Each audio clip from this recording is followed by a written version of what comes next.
Готово. Добър ден отново на всички. Както виждате, отново кадрите с от язовир Ивайловград. Шарана е 14 кг и 300 грама. Фанат тази нощ в 10:30. Радостта и на мен и Ница е огромна, защото 7 дни седим на язовир Ивайловград.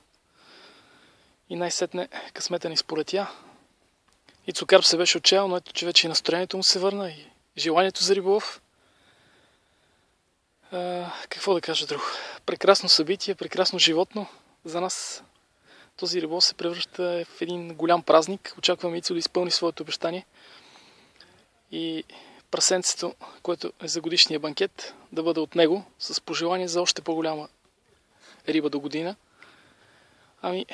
Смятам, че думите са излишни. Както виждате, животното е ивайловградски дивак. Колкото и думи да кажа, мисля, че думите са излишни. Ицо, айде да го пуснем сега, да го дарим с живот отново. Значи. Няколко думи от Ицо. По-силно само говори Ицо.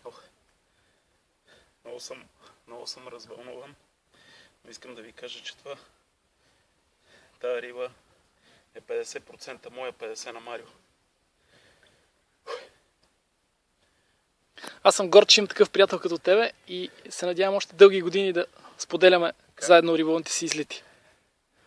Моето момче, имам син на 4 години, който се казва Мартин. И тебе те кръщавам Мартин. И те пускам и искам да се пазиш от помяри и всекакви идиоти. Обещаваш ли ми? Ще дойда след години, искам да те видя по-голям. Разбра ли, моето момче? Айде, отивай си. Чакай, Ицо,